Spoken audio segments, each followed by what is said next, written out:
All right, everyone. Well, welcome back. Our last segment on beauty standards, because I definitely want to talk to our listeners today. So we're going to go ahead and get ready to end this segment. So, MD, we're trying to listen to all of our listeners, and we're trying to make sure that we have everything. We try to cover everything. So not only do we educate you straight from the book, I am a licensed instructor, but also we want to make sure that we kind of touch some of the topics. And one of the topics that you guys mentioned was about how big women are perceived different from big guys. We talked about that today. We talked about perceiving hairstyles. In our last segment, I just a lot of emails, and that's the THECALAN morning show at gmail.com. MD, talk to me. They wanted to talk about all of the injections. We already touched the topic before, but they wanted to know the fascination with all of the surgeries and all the injections. We got MD here, our fashion editor. Talk to us about that, MD. Well, do you know what the bottom line is, C. Allen? The bottom line is people are living longer, and the longer you live, the better, you know what I'm saying? You want to look good as you age. And injections and surgery and implants and things of that nature are ways of making people look better as they get older. Okay. So you think because they're living longer, they want to continue to be attractive and to keep that as you get older, look. Yes. I don't think people have a problem getting older. Mm-hmm. They just want to look better. Okay. The problem that I have is, what is the fascination? I'm going to ask you again. Well, what is the fascination with the butt injections, the breast implants, all those kind of, is that what you mean by they want to continue to look better? They go out and do these invasive surgeries? Well, I think that, okay, as far as like breast procedures and things of that nature, I think that's all about just making you feel better on the inside. You know, some women think that if you have larger breasts, then, you know, that make you more attractive to men. And so that's why they have those procedures done. And that's not just old people, that's just young people too, and young girls too, who are getting those procedures as well. As far as the butt thing and injections and things of that nature, just look at the videos. You know, you see the girls with, you know, with the big butts, you know what I'm saying, all over the videos and things of that nature. Well, I'll just say this. And how about that? You seen the booty pop? Never heard of it. It's like a pair. I seen it was an infomercial, whereas you know, I think it's like underwear, and then make your butt look bigger.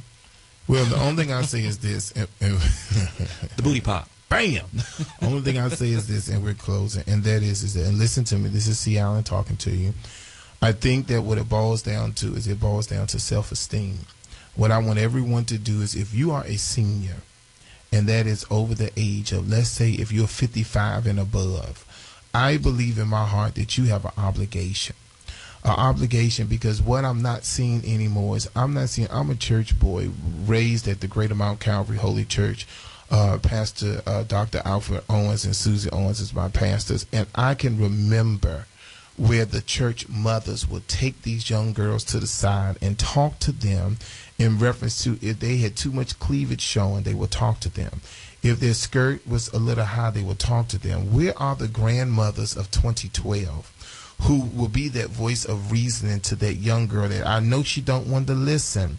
But we are the grandmothers, and we are the mothers, and we're the church mothers that's going to pull these young ladies aside to let them know that they need to believe in themselves.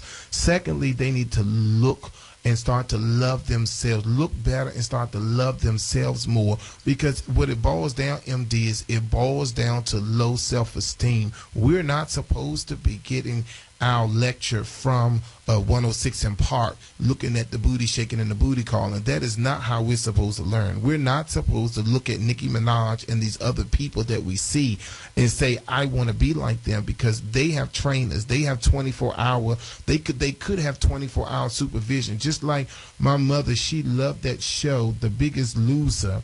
And I tell her, and I'm not hating, but I tell her, we all could lose 50, 100 pounds if we on a camp 24/7 for 2-3 months. We all can lose that kind of weight. But at the end of the day, it's about self-esteem. Listen to me. You have to start loving yourself. By you loving yourself, that's going to allow you to look at you and accept who you are. And if you don't like it, then you need to make that change. How do you make that change? It starts with eating right. It starts with exercising. I'm telling you, I'm down now about 30 pounds. Yes, because I had to say to myself, enough is enough. Enough of the bad habits of working 12, 14 hours and then go to the McDonald's. Enough of eating those kind of foods that you know that's going to be difficult to digest and it's going to stay with you longer. You need to start talking to your son and your daughters, your grandchildren, about loving themselves, loving the skin that they're in, so they wouldn't have to go through these serious conditions. Because why would you implant yourself, go to some person and not knowing what kind of concoction that they put together, putting cement and Fix-A-Flat and all of that in your butt, and you are the temple. You have to walk around with this body. And I just think that it's important. I don't think there's really, now that's a bit dramatic what you just said, but I don't have a problem with people changing the way they look to make themselves feel better. Just like if you go into the salon and get your hair done, and you know how you walk out and you feel so much better after you get your hair done. I agree. Same way, like if you injections, I mean medically supervised, of course. Let me tell you something, MD. I agree with you. We have had a lot of employees who have gone to and got the weight loss surgery. Exactly. And not only do they look better, but they feel awesome. We've had people to get the lap band, all kinds of stuff. That is not what I'm talking about. I'm talking about those of you who are going beyond the call of duty in reference to you getting breasts so big that you're looking unproportionate, and you're doing that so you can get attention. I'm talking about the girls who with the short skirts on, with you can see the thongs and all that kind of stuff, because they're looking for the attention. I want to know where the mothers and the grandmothers who are pulling these young ladies to the side. Well, I guess I don't know, because these days you pull somebody to the side, they may cut you. But then also too is things. You can think about trends too. Like I'm sure, like when you were growing up, there was some trends maybe that your parents didn't like. You know what I'm saying? True. Only thing I'm saying is, everyone, my time is up. I just want you to understand that regardless of whatever we talked about today, it's about you having that self-esteem. I'm not saying there's nothing wrong with plastic surgery. There's nothing wrong with doing a little nip tuck and all of that to give you that better edge. But at the end of the day, you have to feel good about yourself. You have to feel good about yourself. Any closing, Melvin? I'm just saying, if it makes you feel good, it makes you feel better, and it's within reason, and it's authorized by the medical community. Exactly. Then go ahead and do it if it's going to make you feel better about yourself. All right, everyone. My time is up. Listen to me. Make sure you stop by and see me at any of the Sea Island salons and spas. I'm also at the Bennett Career Institute, but it's very important that many of you listen to us by batteries, because your power is out. As soon as our power is on, you need to come over to the school and get beautified. But all of our salons have power.